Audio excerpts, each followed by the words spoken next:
Thank you, Mr. Chair. In a true democracy, the people hold the power, and it is up to the people in their local communities to come together and make laws that fit their everyday reality.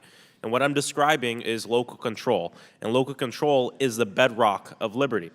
And naturally, when I see outright attacks on local governments for implementing policies that their constituents want, need, and voted for, I see that as an attack not just on the elected officials, but on the constituents of that area. And so there are Republican lawmakers in this chamber, on this committee, that are determined to undermine local government when the policies don't serve them.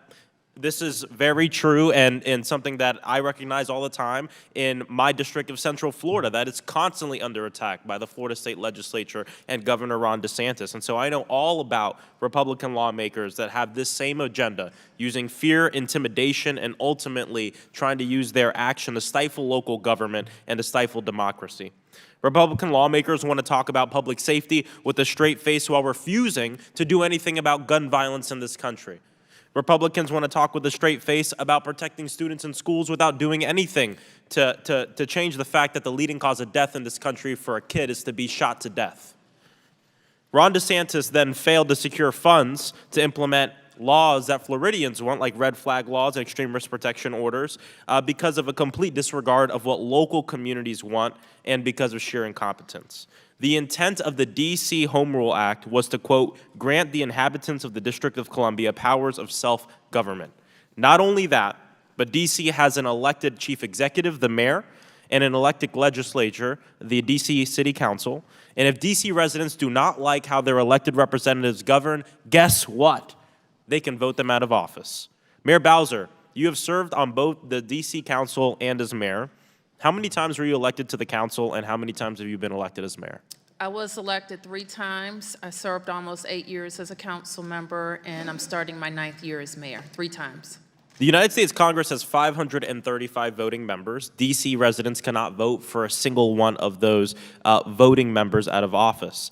In 1995, then Republican Speaker Newt Gingrich said the following about DC: "We should not interfere directly with home rule.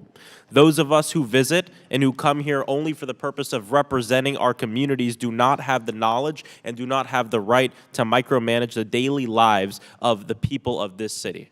It is interesting and wild how times can change for a party. Mayor Bowser, do congressional Republicans have more knowledge about D.C. than you and the members of the D.C. City Council? No. Mayor Bowser, have any Republicans on this committee gone out and knocked doors with you in the community to learn about Washington, D.C.? No. Are you aware of any Republicans on this committee that have gone to knock doors with any members of the City Council to learn more about Washington, D.C.? I'm not aware. Are you aware of any Republicans on this committee that have gone to any town halls with you or any roundtables to learn about the District of Columbia? No. The fact that they pretend that they know how to govern D.C. better than y'all is patronizing.